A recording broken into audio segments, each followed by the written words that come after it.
Congo Buzz Télévision, la chaîne de la Nouvelle République. Mesdames et messieurs, merci et surtout bienvenue dans Face à l'opinion. Nous avons l'honneur de recevoir sur ce plateau.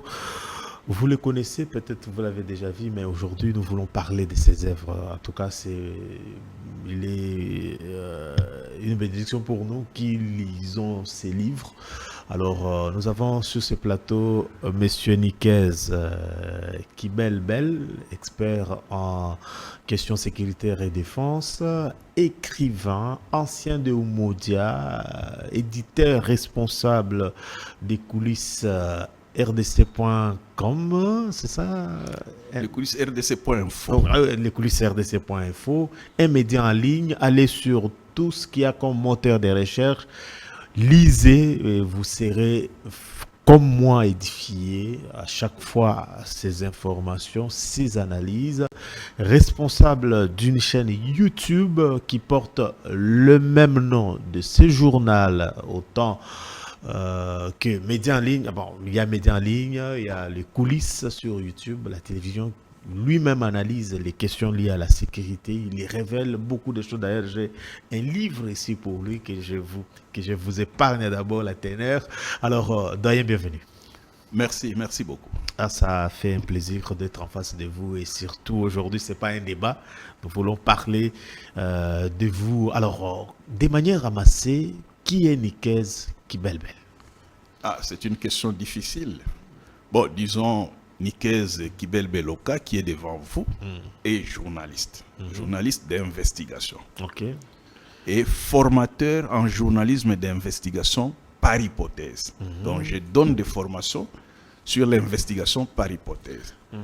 Et je suis aussi écrivain parce que j'ai j'ai 10 ouvrages déjà depuis que j'ai commencé. Je suis directeur du journal Les Coulisses, ancien d'Oumoja, comme vous avez dit. Très bien. Nous avons été à Oumoja dans les années 90. C'est nous qui avons tenu Oumoja. Et j'ai quitté Kinshasa. Je me suis installé à l'est de la République démocratique du Congo, dans le Grand Lac, pendant 27 ans. Aujourd'hui, ça fait une année depuis que j'ai quitté Goma. Donc, Goma est tombé à ma présence. Je fais 6 mois sous occupation de la RDF M23. Goma est tombé alors que vous êtes à Goma. Goma est tombé, je suis à Goma. Je suis à Goma. Comment vous... Est-ce que vous étiez surpris ou... Explique-nous un peu dans quelques temps parce que nous aimons beaucoup vous avoir sur nos plateaux parce qu'on apprend et puis... ça se passe comment? Bon, un peu surpris, oui. Pourquoi? Parce que on nous a fait croire, enfin, les responsables de l'armée nous ont fait croire, des FRDC. La situation était maîtrisée. La situation était maîtrisée, Goma ne tombera pas. Et surtout après la mort du général Chirimwami, le comité de sécurité, le comité provincial de sécurité dont l'armée a fait les communiqués que toutes les mesures étaient prises, il n'y aurait rien. Et alors que nous étions pratiquement encerclés, parce que vous avez derrière Goma, c'est Gisenyi, dans le Rwanda, et devant Goma, vous avez Mouchake, donc vous avez Mouchake, vous avez Sake, et l'ennemi était déjà à Sake. Donc Goma était pris à la porte, vraiment. À la porte, parce que à l'époque, Sake et Goma, c'est 30 km. À l'époque, asphalté, aujourd'hui, c'est presque relié parce que les gens ont construit jusqu'à Sake. Donc, l'ennemi était à Goma et le gouverneur avait été tué à Sake. Et donc, nous avons été surpris. Mais nous savions, parce que c'est le même mode opératoire, on coupe le courant, on coupe l'eau. Comme on l'a fait à l'époque du RCD ici. On a coupé l'eau, on a attaqué les barrages d'Inga. Donc, on coupe le courant, on coupe l'eau. Et là, nous avons compris que c'était déjà tard parce que là, il n'y avait plus de vol. Et finalement, bon, les bombes ont commencé à tomber, les affrontements, tout ça. Nous y étions. Ça, c'était pour comprendre un peu l'état dans lequel vous vous retrouvez pendant que Goma a été maîtrisé ou occupé par nos ennemis. Alors, la première question, êtes-vous journaliste ordinaire comme tout le monde? C'est quoi votre particularité? Bon, ordinaire, oui. Extraordinaire, bon, peut-être oui et non, mais la particularité, c'est que nous faisons l'investigation. Très bien. Et l'investigation, c'est pratiquement, elle part de reportages et même de portraits. Donc, l'investigation prend 2 ou 3 genres journalistiques à la fois, mais l'investigation, c'est un travail de longue haleine qui exige des faits et de preuves. Alors, c'est ça un peu notre différence avec le reporter, c'est-à-dire que généralement, ce qui sort de notre bouche, c'est le résultat d'un travail mené, fouillé, avec des preuves. Mais ici à Kinshasa, tout le monde est journaliste d'investigation. On ne comprend pas les... Bon, d'abord, on ne peut pas faire l'investigation en un jour. C'est comme un raboteur. Si vous rabotez le bois, soit vous êtes derrière, vous rabotez, vous ne pouvez pas être devant. Si par exemple, il y a un assassinat, quelqu'un vient vous dire qu'il fait l'investigation et le même jour il commence à vous parler, soit il a été dans la planification, c'est-à-dire il a été avec les tueurs, soit tout ce qu'il vous dit n'est pas vrai. Parce que l'investigation, c'est pratiquement une longue démarche.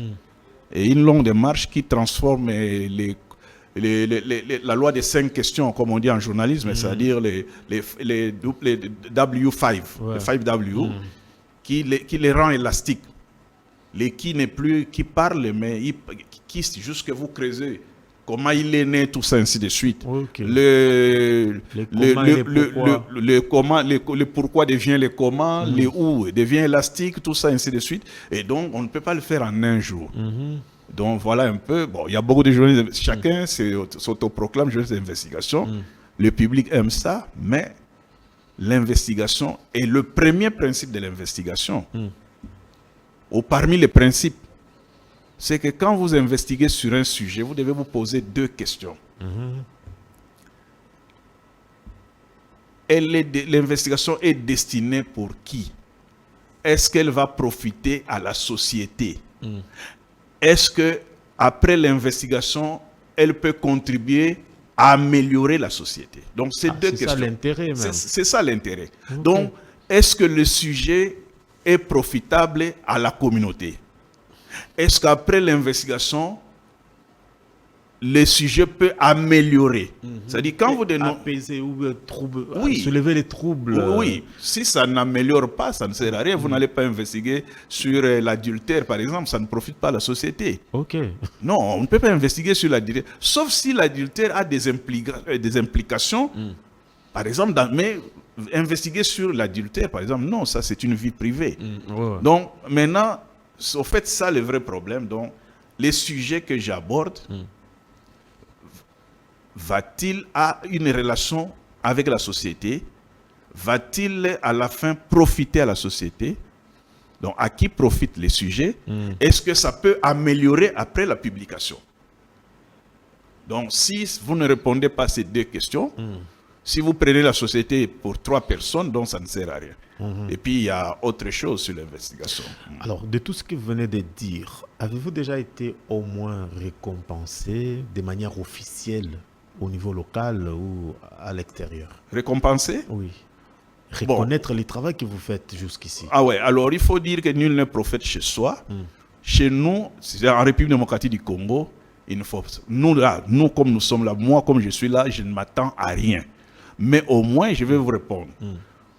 Quand je suis à Omoja, j'ai reçu le prix Toge Noire pour la liberté de la presse de maître Marie Kayembe, je pense, les gens qui touchaient, qui avaient la première ONG de défense des droits de l'homme, s'appelait Toge Noire. Bon, ça c'est au Congo. Mais en 2006, j'ai reçu le prix Abraham des États-Unis pour la conservation, la lutte pour la conservation de la nature. 2006, je suis lauréat du prix Abraham. En 2009, j'ai reçu le prix africain. Le prix africain de la liberté de la presse, 2009. Donc, je suis le lauréat sur tous les journalistes de l'Afrique. Celui qui a reçu le prix africain de la liberté de la presse 2009, décerné par CNN. Et nous l'avons reçu à Durban, en Afrique du Sud. Et en 2014, j'ai été proclamé par Reporters sans frontières parmi les 100 héros de l'information à travers le monde. 100 héros. Ici au Congo, je pense qu'il y a Chivis, Chivadi et moi. Donc, parmi les 100 héros 2014 à travers le monde, donc les 100 héros de l'information.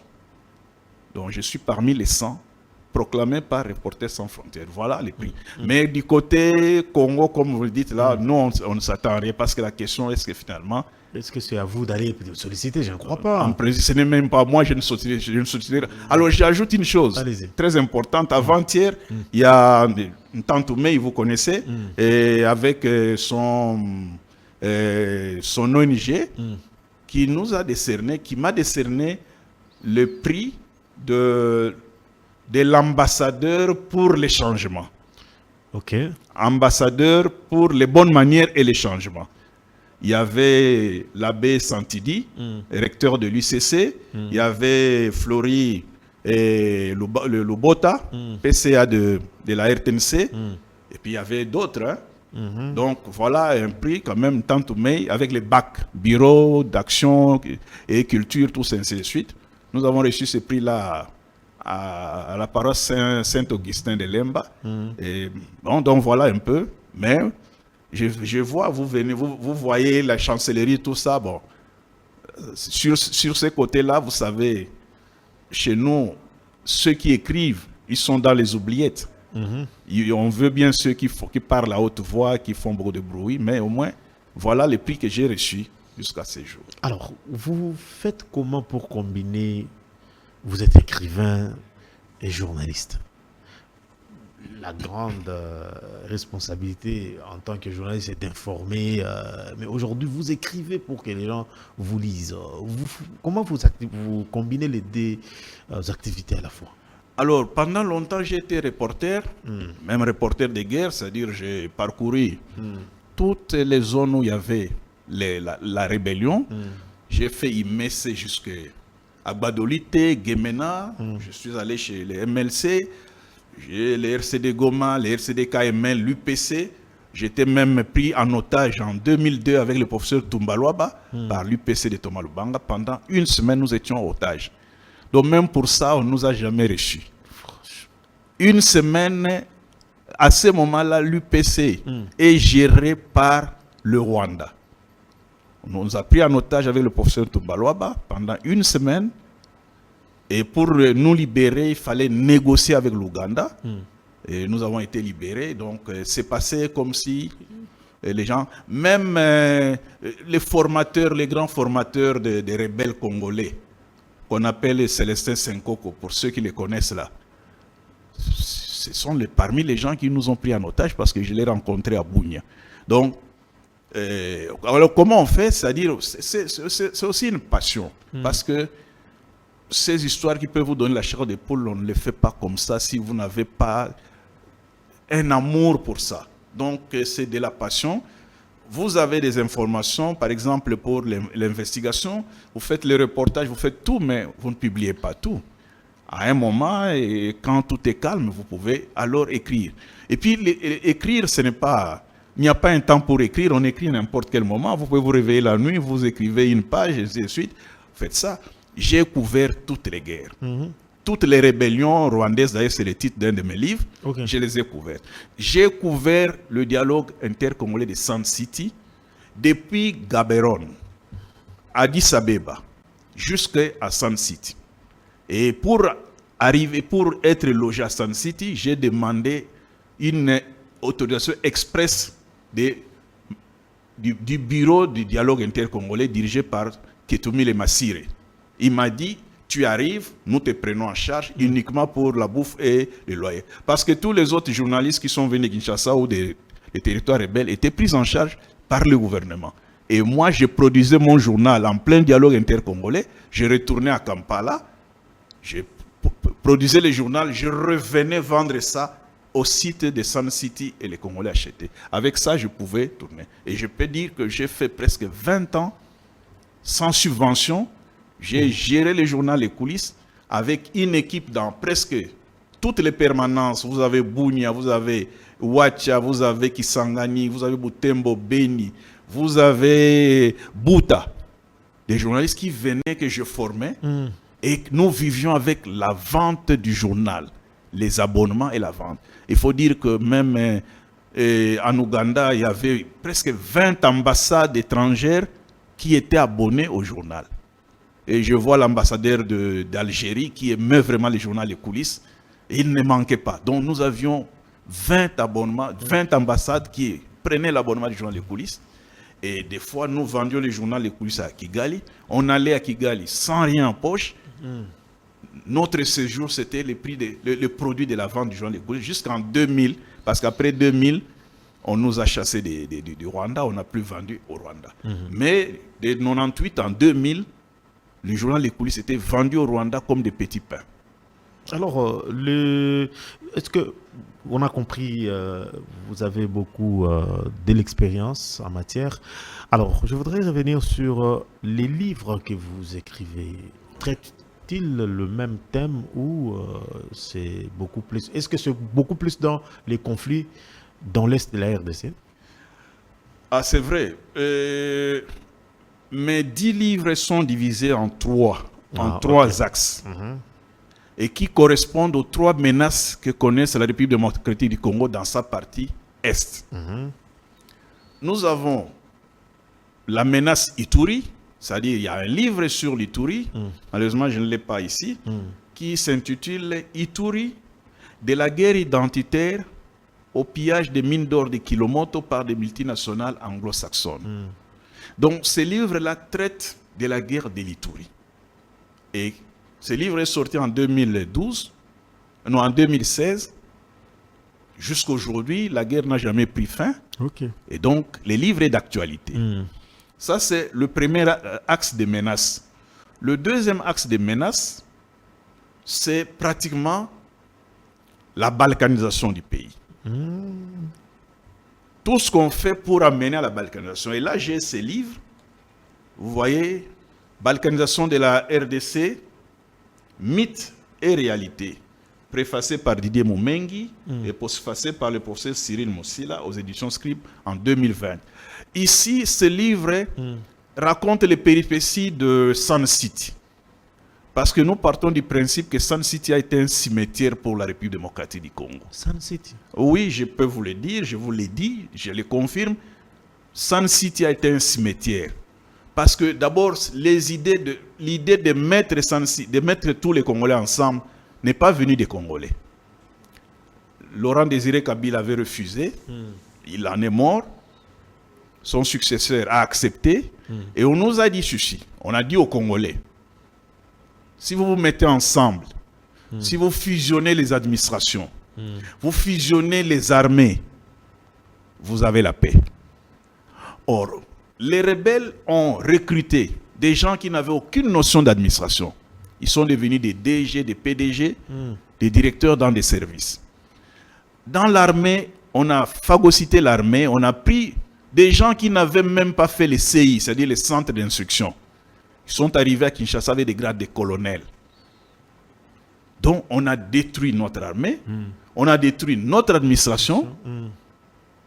Et même, je peux aller à la police parce que le principe, c'était quoi? Comme la RDC n'a pas d'argent pour déplacer les agents et autres, ceux des agents simples qui étaient dans les structures de rébellion, ils restent là-bas. Quand vous prenez un service spécialisé comme la DGM ou comme l'ANER, ceux qui vont récolter les informations, ils ont été recrutés par exemple par le RCD Goma. Vous pensez vraiment sincèrement qu'ils vont donner des informations à Kinshasa? Non. D'ailleurs, c'est même à la chute de Bunagana, pour ne pas anticiper, à la chute de Bunagana, les réunions sectorielles que tenaient les services de sécurité étaient transmis à l'ennemi. Oui, parce qu'il y avait des chefs de quartier, des chefs de village qui participaient aux réunions. Mais quand la RDF est arrivée, la RDF a occupé des villages où il y avait des Tutsis pour lancer l'offensive sur Bunagana. Vous comprenez?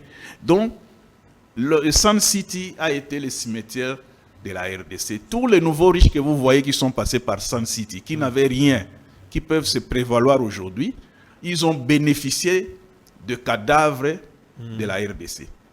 Et donc, je n'entrerai pas dans le dossier de la Constitution, mais je dois vous dire, tout ce qui a été bâti sur Sun City nous a causé beaucoup de torts.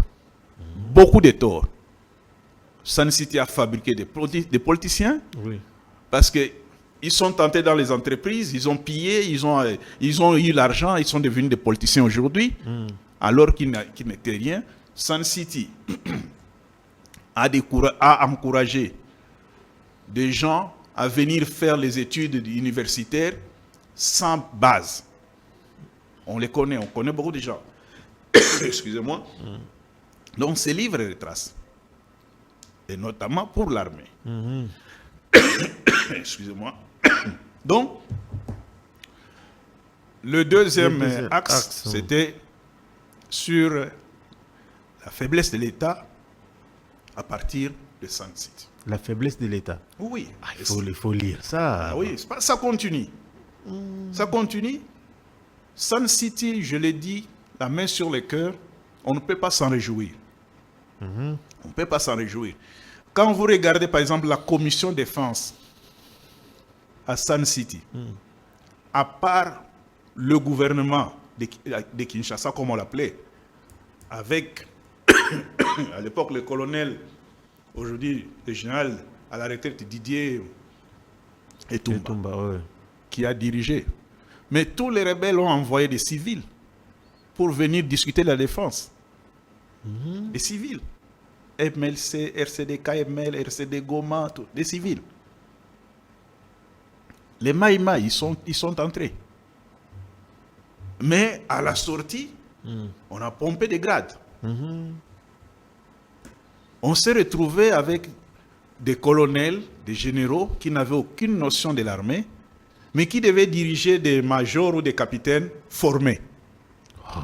Et ça a créé des stress et des traumatismes qu'on vit jusqu'à aujourd'hui. Et ça, c'est le fruit de Sun City. Et Sun City, tout en nous donnant un terrain où tous les Congolais, comme on dit, réunifier les Congolais, on a réunifié sur papier, mais on n'a pas réunifié les mentalités, sinon il n'y aurait pas de rébellion qui continue. Alors, le troisième axe de mes livres, c'est le Rwanda, les conflits au Rwanda, qui a des conséquences néfastes sur la République démocratique du Congo. J'appelle ça les rébellions rwandaises au Kivu. Ah, ok. Mais comme nous avons trois menaces, parce que nous avons la menace Ituri, qui est dans une guerre identitaire, nous avons la menace du Rwanda avec le problème de la balkanisation, et puis nous avons la menace de l'islamisme, des ADF MTM, dont les livres que vous avez avec vous là-bas. Que je recommande à vous, chers internautes. J'ai déjà fini, hein, donc... Et donc vous comprenez que mes productions littéraires, mes productions intellectuelles tournent autour de ces trois menaces. La menace de la guerre identitaire en Ituri, la menace du terrorisme. Aujourd'hui, à l'époque, c'était seulement à Beni. Aujourd'hui, ça va jusqu'à Otuwele. Et puis, la menace, si vous acceptez ça, des rébellions rwandaises, la menace rwandaise sur notre pays, si vous voulez, en bref, la balkanisation. Donc voilà, c'est les trois actes sur lesquels j'ai écrit. Je n'ai pas encore écrit l'autobiographie, mais voilà. Pourquoi?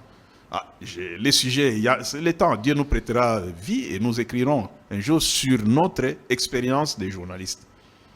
Alors, peut-être de manière ramassée, de tout ce que vous avez écrit, comment vous résumez le conflit à l'Est? Alors, le conflit à l'Est, comme je l'ai dit, il y a trois menaces. En Ituri, c'est une guerre identitaire. C'est-à-dire une guerre qui oppose deux communautés ethniques, les Hema et les Lendu. Si vous voulez, les Balé et les Hema. On peut tout dire, on va tourner en rond, mais le problème part de là. Et ce problème identitaire a été soutenu, le livre le dit, malheureusement par l'Église catholique. En se basant sur la loi Bakajika. Le sol, et les sous-sols, non, notamment l'aspect de l'inattaquabilité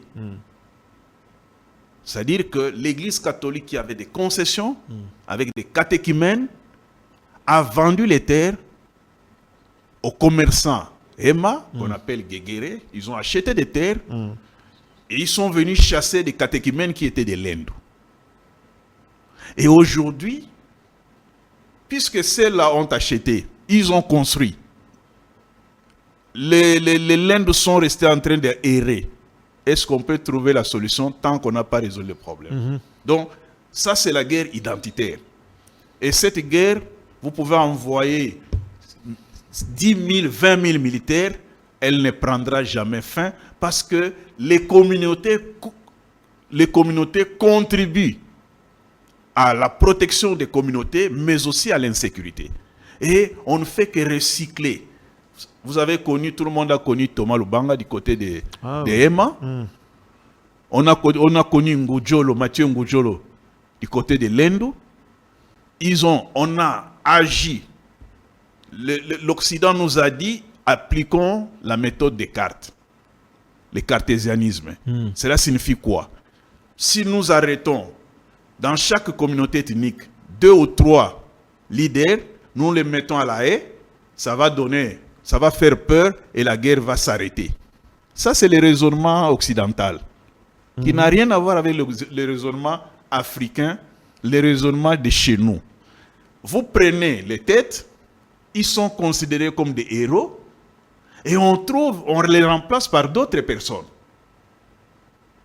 Et ainsi de suite, parce que quand vous envoyez votre enfant pour protéger votre communauté, il meurt en héros.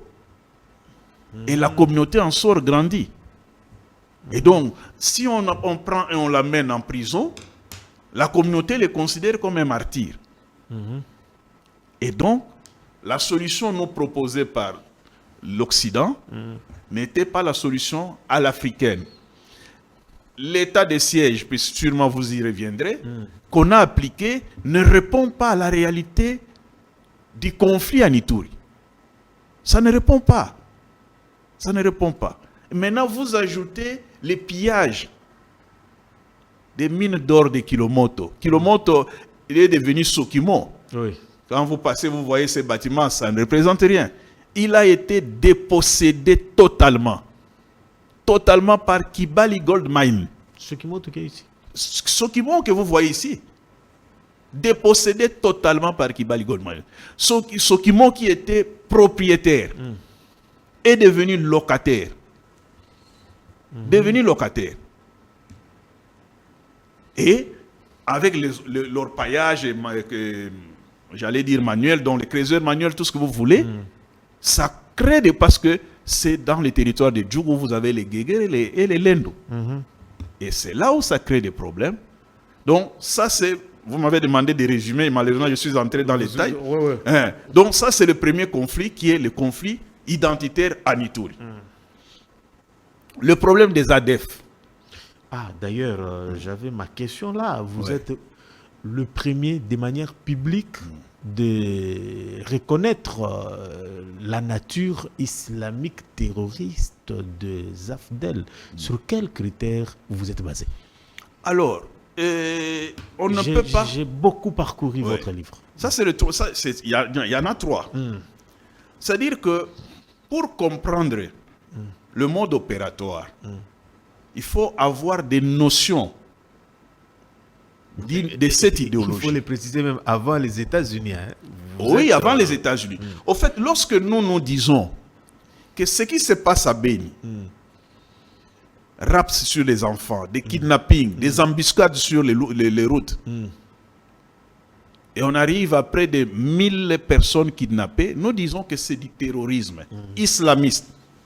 Et là, tout le monde s'attaque à nous. Tout le monde s'attaque à nous. Les experts occidentaux réputés, moi je les appelle les experts des chambres climatisées. Parce qu'ils viennent, ils passent. Sont pas sur terrain, non, ils viennent 2 jours seulement et puis ils reculent et puis ils repartent. Tout le monde s'attaque à nous. Notamment un groupe d'études sur le Congo GEC, financé par l'université de New York. Donc vous voyez, les gens viennent avec des milliers de dollars. Nous avons nommé, comme je disais, nous écrivons à la lumière du soleil, ou à la lumière de la lune. nous disons que c'est du terrorisme. Tout le monde s'attaque à nous. Et ce qui est grave, on demande même à la communauté de ne plus lire le journal Les Coulisses. Donc le journal sort, tout le monde fouille comme si c'était une peste. Parce que le message est passé. Ce monsieur est en train de mentir, il n'y a rien. Et je dois le dire ici, lorsque les FRDC viennent pour lancer les opérations Sokola 1, le chef d'état-major général Didier Toumba m'écoute entouré de 8 généraux. Je leur dis que le minimum c'est 5 ans de cette guerre. Et ils disent Sokola 1 c'est 6 mois. Oh. Bon, nous nous séparons. Mais je dois aussi dire merci au général Jean Bayot. À l'époque, il commandait la MONUSCO. On a discuté avec lui. Lui m'a compris. Et il est devenu le directeur académique du CHEST, Collège des hautes études de défense et stratégie. On organise un colloque sur le fondamentalisme. Et là, il m'invite. Alors que le commandant du collège refusait, pour des raisons que je ne dirai pas ici. Alors, devant le représentant Afrique de IFRI, Institut français de Relations internationales, rattaché à au ministère des Affaires étrangères de la France, devant un parterre d'Africains d'Occidentaux, j'ai développé, avec image à l'appui.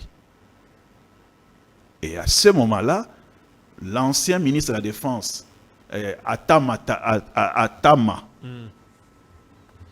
très ébloui, a acheté 60 livres qu'il a distribués à la promotion Thiès 3. Et là, nous sommes avec le chef d'état-major général Célestin Mbala. Donc, à partir de ce moment-là, je commence à en parler. Nous ne sommes pas encore à la reconnaissance officielle des États-Unis. Oui. Et je vais écrire un livre pour les FARDC, les Forces armées de la République démocratique du Congo, face à la guerre non conventionnelle. J'explique comment les FARDC doivent se muer pour faire la guerre asymétrique. Sur demande du général Mbala, j'ai produit un livre de 80 pages que je donne aux FARDC. Et les ADF, comme on les appelle, parce que ça, ce n'est pas leur vrai nom, ce nom n'a aucune connotation idéologique. Leur vrai nom, c'est Madina Attawed Wal Moujahidine, MTM. C'est-à-dire le Moujahidine de la cité sainte de Madina. Aujourd'hui, affilié à l'État islamique, ils forment ISCAP, Islamic State Central-African Province, donc la province d'Afrique centrale de l'État islamique, avec comme point central la Somalie. Donc, j'en parle, et heureusement ou malheureusement, après autant de morts, plus de 2000 militaires FARDC tués au front, plus de 5000 civils tués. En 2018, les États-Unis reconnaissent les ADF comme mouvement terroriste. Et à ce moment-là, tous les chercheurs des chambres climatisées commencent à écrire. Mais ils ne me citent pas. Vous verrez partout, ils ne citent jamais Nikez comme étant celui qui a dénoncé, qui a révélé les ADF à travers le monde que c'était un mouvement terroriste. Même les mots MTM, c'est moi qui ai découvert cela. Parce que les gens peuvent vous expliquer, ils ne vous diront pas comment ils ont su que c'était MTM. Donc j'ai découvert, j'ai interrogé les imams au Congo, en Ouganda, pour avoir tout cela. J'ai écouté, là je dois aussi jeter des fleurs à feu général Tim Monkoutu, auditeur général décédé, qui avait une oreille qui écoutait. Et on a organisé le procès. Donc, nous avons découvert, grâce à l'investigation. Maintenant, ces ADF sont-ils des rebelles congolais ou ougandais? Ni congolais ni ougandais. Alors ça, c'est l'erreur. Effectivement, tu as très bien déposé cette question. Tu as très bien fait. Parce que les narratifs occidentaux ou européens, il dit les rebelles ougandais ont tué. Oui, des fois, c'est ça. C'est tout ce qu'on nous a répandu ici. Oui. Alors, ils ne sont ni congolais ni ougandais. C'est vrai, ils sont venus de l'Ouganda. Ils sont de la secte tablique, qui signifie propagation de la foi. Ils sont venus de l'Inde. L'Inde Tanzanie, Kenya, Somalie, Ouganda. ainsi de suite. Jusqu'en Ouganda. Et Ouganda au Congo. Donc, mais pour le comprendre, comme j'ai dit, mode opératoire, il faut comprendre aussi l'idéologie. MTM est fondé sur le premier des 5 piliers de l'islam. Il n'y a de Dieu qu'Allah et Mohammed et son prophète. Donc, l'unicité de Dieu. Si vous n'êtes pas de l'islam, vous êtes des gens à combattre. Donc, ils ne sont pas des Ougandais, pour revenir à votre question. Ils sont venus de l'Ouganda, ils se sont associés à des Congolais, mais aujourd'hui, il y a au moins 9 nationalités qui constituent les ADF. Au moins 9. Alors, il faut noter une chose, que dans l'islam, tout le monde, tous les musulmans forment l'Oumma des croyants, c'est-à-dire la grande famille des croyants. Et chez les ADF, chez les terroristes, on leur dit, vous n'avez qu'un seul père. Vous êtes issus de beaucoup de mères différentes. Mais vous avez un seul père, vous ne demandez pas votre mère c'est qui. Ouais, donc, votre père c'est Allah. Allah, oui. Ne posez pas de questions, je viens d'où. Donc, quand vous parlez des ADF ou des MTM, ISCAP, ne parlez pas des nationalités. L'islam n'a pas de nationalité. L'islam n'a pas de géographie. L'islam doit rayonner sur le monde entier. Ça, c'est eux qui disent. La preuve, en 2021, les FARDC ont mis la main sur un Jordanien. Ah oui. Un Jordanien blanc, là. qui était là pour la formation sur le maniement des drones. Je vois, je me rappelle. Alors, si vous dites que ce sont des Ougandais, les Jordaniens viennent faire quoi? Il y a des Kenyans qu'on arrête là-bas, des Tanzaniens. Dans l'allégeance qu'ils ont faite avec Al-Sunna du Mozambique. Al-Sunna signifie ceux qui sont derrière les prophètes. Là où se trouve aujourd'hui l'armée rwandaise financée par la France. Au Mozambique. Dans l'allégeance, pour former la province Afrique centrale de l'État islamique, on ne regarde pas les ethnies, on ne regarde pas les communautés, on ne regarde pas les pays. C'est l'idéologie. C'est l'idéologie, c'est une guerre de la foi. Et dans la foi, il n'y a que la foi à Allah. Pas la foi à l'Ouganda ou bien au Congo, la foi à Allah. Et donc, lorsque vous voulez les combattre, mettez-vous dans des dispositions psychologiques que vous allez combattre les gens qui font la guerre de la foi. Ou sinon, vous allez vous-même vous allez vous embrouiller. Et on s'embrouille aujourd'hui. Des guerres que vous ne comprenez pas. On mène la guerre qu'on ne comprend pas. Je me suis intéressé également à ce concept, les djihad. Ouais. C'est quoi la différence entre les djihadistes et les Boko Haram qu'on a entendu autrefois? Ah, ok. Les djihad, si vous posez la question à un musulman, il va vous dire c'est un effort de dépassement. Ok. Mais ici, nous parlons du djihad armé.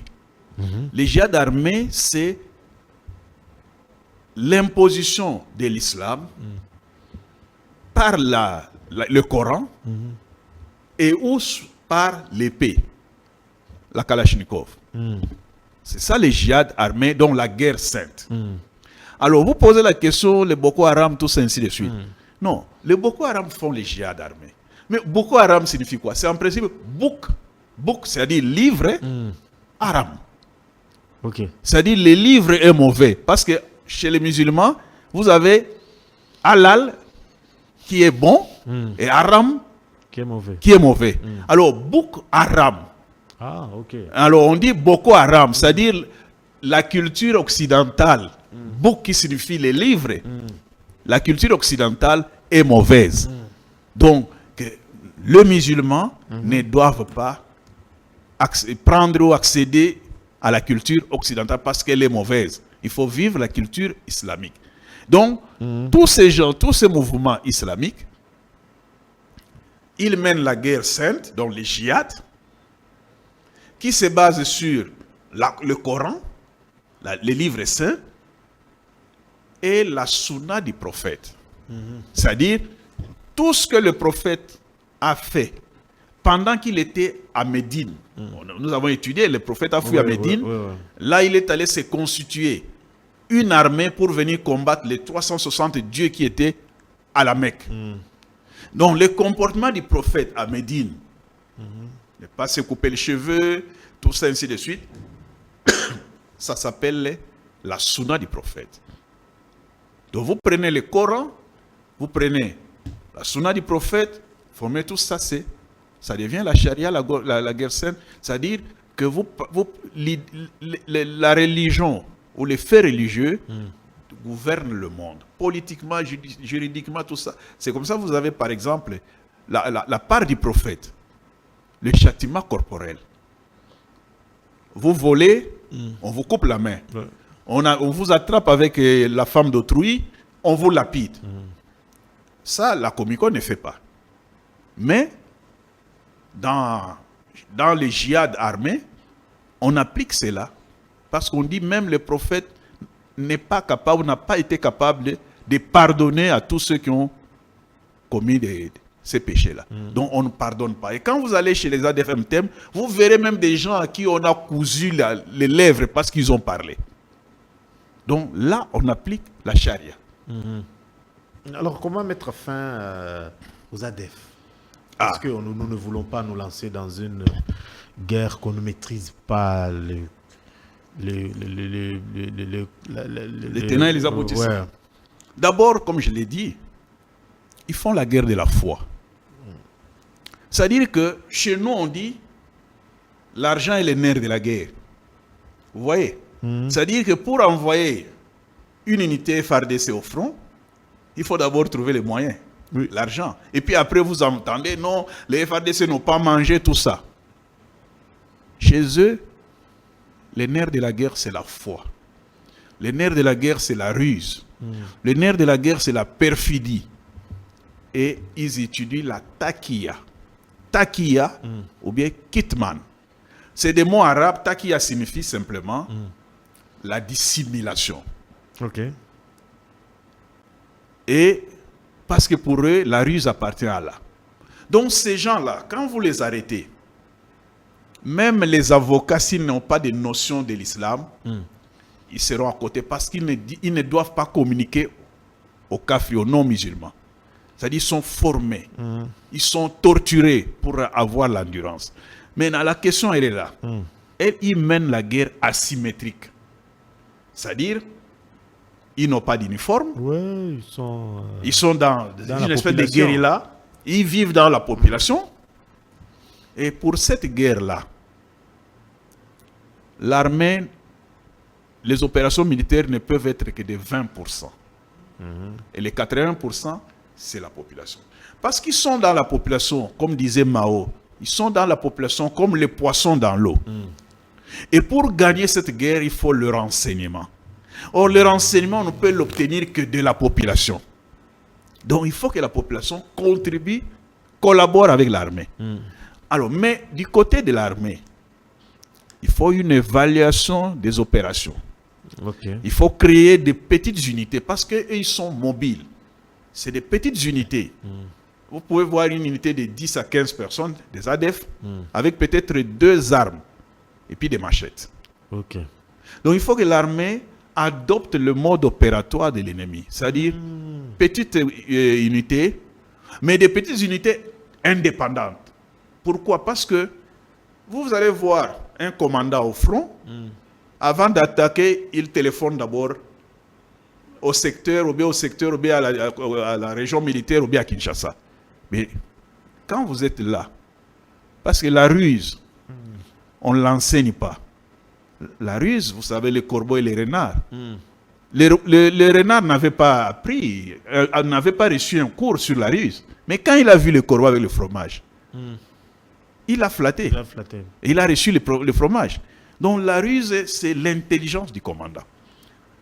Alors là, c'est une chose. De deux, c'est-à-dire former des petites unités mobiles, indépendantes, adaptées aussi. On n'a pas besoin, quand vous bombardez, ils sont dans la forêt dense. Il y a des troncs d'arbres. Ils ont même des bunkers. Ils ont construit des gîtes dans la forêt. Ils y entrent. Et donc, vous bombardez, ils se dispersent. Après le bombardement, ils se retrouvent. Mais il faut surtout lutter au niveau des frontières et éviter le recrutement. Parce qu'ils passent par les mailles de filet. Mhm. Ils entrent dans le sud Kivu par Uvira Fizi, donc de la Tanzanie. Ils traversent Uvira Fizi, Bukavu, Goma, Butembo, Forêt. Du côté de l'Ouganda, ils entrent par Kasindi, pont de Kasindi. Ils entrent par Lubiria et ils entrent par Nobili. Du côté de l'Ituri, ils entrent, donc il faut lutter contre le recrutement. Et donc c'est tous les services de l'État, des GEM, tout ça, vous voulez, qui doivent lutter, le renseignement. Mais aussi les banques. Les banques. Ah mais oui, parce qu'ils utilisent ils utilisent aussi les changeurs.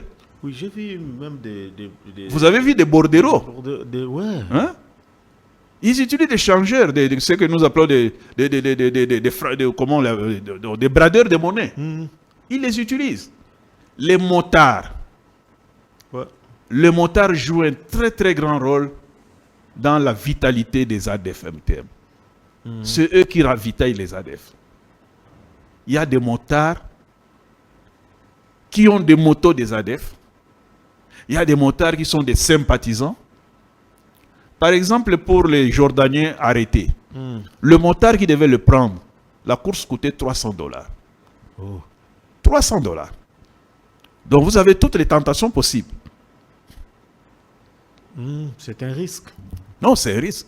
C'est-à-dire qu'il faut effectivement le renseignement, mais parce qu'eux, ils travaillent dans des cloisonnements. C'est-à-dire que ce que toi tu fais, moi je ne suis pas au courant. Ils ont des cellules dormantes et des cellules actives. Donc il faut que les services pénètrent la population, mais avec la collaboration de la population. Mais il faut que l'armée arrête de faire l'antiterrorisme. L'armée doit faire le contre-terrorisme. Quelle est la différence? Ouais. L'antiterrorisme, vous attendez d'abord qu'ils posent des bombes, et puis vous commencez à les suivre. Donc il n'y a pas d'anticipation. Dans le contre-terrorisme, vous bloquez, vous neutralisez tous ceux qui peuvent qui peuvent poser des actions, vous contrôlez la population et vous les étouffez. C'est ça le contre-terrorisme. Mais tout ce que nous faisons là, c'est l'antiterrorisme. Et donc nous sommes derrière l'ennemi. L'ennemi choisit la cible, choisit les lieux et choisit le moment de frapper. Et souvent il frappe entre deux positions militaires. Pour dire à la population, l'armée ne fait rien. Donc c'est beaucoup de choses, quoi. Vous titrez un livre Rébellion rwandaise au Kivu. Une provocation, une menace. Comment vous le démontrez? Les rébellions rwandaises au Kivu, c'est-à-dire depuis 1996 jusqu'à aujourd'hui, c'est pas une provocation. Mais c'est à cette époque-là, qui pouvait faire ce genre de déclarations? Qui pouvait pointer Paul Kagame? Qui pouvait accuser ouvertement Paul Kagame? Avant les rébellions rwandaises, j'ai écrit un livre très très très très significatif. Les marionnettes congolaises. Sorti en 2012 aux éditions du Panthéon en France, Paris. Ce livre-là, c'est en fait une fiche technique que les services spéciaux utilisent. Monsieur tel, voici ce qu'il est. Voici le rôle qu'il a joué dans la rébellion. Voici pourquoi on l'a pris. Un livre. Un livre. Est-ce que... Donc, tous ceux qui sont ici au pouvoir, qui ont été rebelles, ils sont fichés dans ces livres-là. Tous ceux qui ont été rebelles au RCD, ils sont fichés dans ces livres-là. Donc, ces livres-là, ça s'intitule Les marionnettes. Et quand vous lisez ces livres-là, vous trouvez que, vous allez m'excuser, mais c'est ça la réalité, qu'aucun Tutsi n'a une responsabilité. Aucun. Que des Congolais. Que des Congolais. Enfin, il y a des Tutsis congolais. Que des non-Tutsis congolais. Parce que vous avez, si nous parlons de Laurent Désiré Kabila, il passe, on veut lui coller les massacres de Hutu. Parce qu'au même moment que Kabila avance pour prendre le pouvoir à Kinshasa, la paire est en train de massacrer les Hutus. Mais on les met sur le dos de Kabila. Les créanciers qui est le Rwanda, ils choisissent des Congolais suivant leur appartenance géographique et suivant la ligne de conduite du front. Ok. Lorsqu'ils prennent Wamba Diawemba, qui est du Congo central, qui est déjà décédé, ils lancent le raid sur Kitona. Parce qu'ils savent, nous atterrissons à Kitona, dans le Congo central, et à la fin, il y a un leader qui viendra haranguer pour que tout le monde entre. Et lorsqu'ils échouent, après quelques temps, ils mettent Wamba Diawamba de côté. Ils recrutent dans les Katanga. Ils recrutent Lunda Bululu. Ils recrutent Emili Lunga. Ouais. Emili Lunga, ils sont des Manono.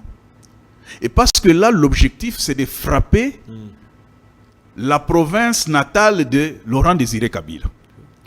Et vous savez sûrement la guerre de Pweto, où Joseph Kabila est sauvé, entre guillemets, par un hélicoptère envoyé par Katumba Mwanke, mais tout le matériel militaire récupéré par le Rwanda et l'Ouganda, avec la complicité du général Ilunga Shamambo, qui était à l'époque chef de la maison militaire du président Mobutu, ancien de Saint-Cyr. Parce que pour préparer l'offensive sur Pweto, où Kinshasa avait emmagasiné, avait installé des équipements très importants, il fallait quelqu'un qui maîtrise la géographie du Congo. Okay. Alors on a mis Ondekane de côté, on a pris le général Célestin Ilunga Shamambo. Ils ont préparé l'offensive avec le chef d'état-major général de l'armée ougandaise, Djedje Odongo, qui aujourd'hui est ministre des Affaires étrangères en Ouganda. Et avec Kayumba Nyamwasa, qui aujourd'hui est opposant, je pense. Le 3, ils ont préparé et ils ont lancé l'offensive sur Pweto. Joseph Kabila a été exfiltré par un hélicoptère envoyé par Katumba Mwanke. Et tout le matériel a été récupéré. Et c'est comme ça que Pweto, Manono, tout est passé sous la gestion ennemie. Et ils ont fait ça aussi avec Sankourou. Les Adolphe Nosumbu, tout ça, ils sont allés à Sankourou tenir des meetings.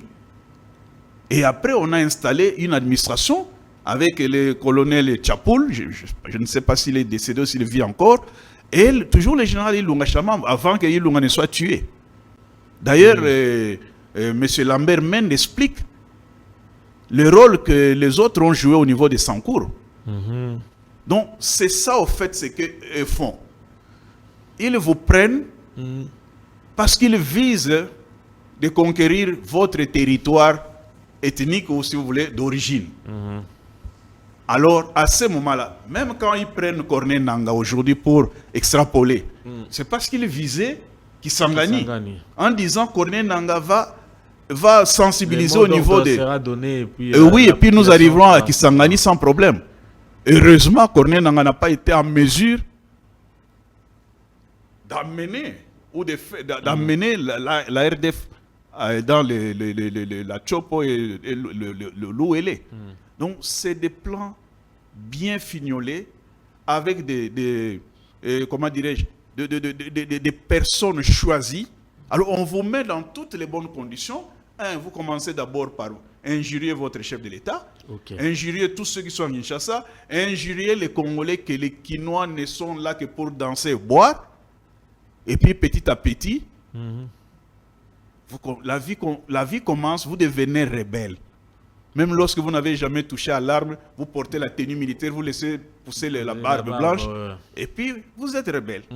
Alors d'ailleurs, est-ce que les Congolais sont débuteurs du FPR? Alors, il y a des Congolais, notamment dans la classe politique, qui sont des débuteurs du FPR. Ceux qui ont cru à un moment que pour accéder au pouvoir à Kinshasa, il faut passer par Kigali et Kampala. Ils ont été nourris, ils ont été logés, mangés, on leur a donné femmes et autres. Ils sont des débiteurs. Ces Congolais-là, ils existent. Il y a certains qui ne parlent pas. Parce que posez toujours la question, pourquoi vous avez été rebelle? quelle a été votre contribution contre votre pays? Ok. Ils vous le diront. Bon, il y a ceux qui ne disent rien, ils vous disent, donnez-moi les noms des gens, les nombres des gens que j'ai tués. Non, Sûrement. non, ça c'est le raccourci. Et puis cette histoire de la formation idéologique, politico-idéologique, tous ils sont passés 2 mois ou 3 mois en formation idéologique. Tous les Congolais qui étaient dans la rébellion. On leur apprend comment haïr votre pays. Wow. Et quand ils tiennent les discours, ils respectent les dictateurs qui sont au Rwanda et en Ouganda. Mais ils ne respectent pas les autorités de leur pays. Voilà. Et vous pouvez aujourd'hui vérifier, c'est le même mode opératoire idéologique.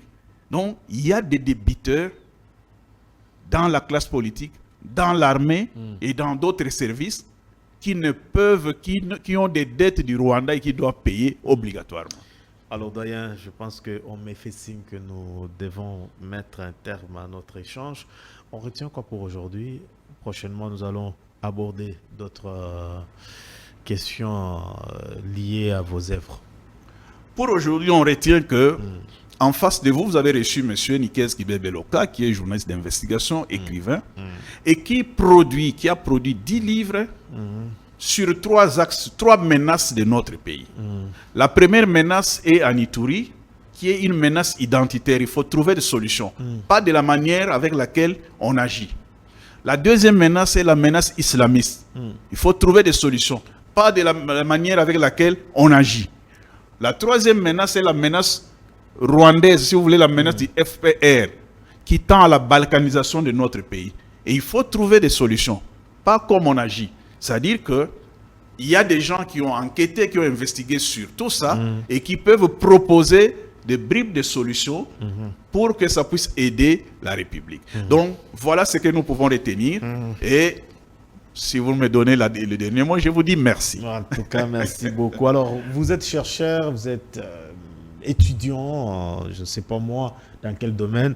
Vous voulez comprendre ce qui se passe à l'Est. Vous voulez également entrer en contact avec l'expert. Donc, n'hésitez pas, mettez tout ce que vous avez comme question dans les commentaires. Partagez. Nous voulons que cette émission puisse nous servir de leçon pour comprendre ce qui se passe. Moi, je lis déjà, je vais encore lire, ça me fera... Alors, pour peut-être vous contacter, il y a toujours des curieux qui chercheront à avoir un peu plus sur tout ce que vous écrivez.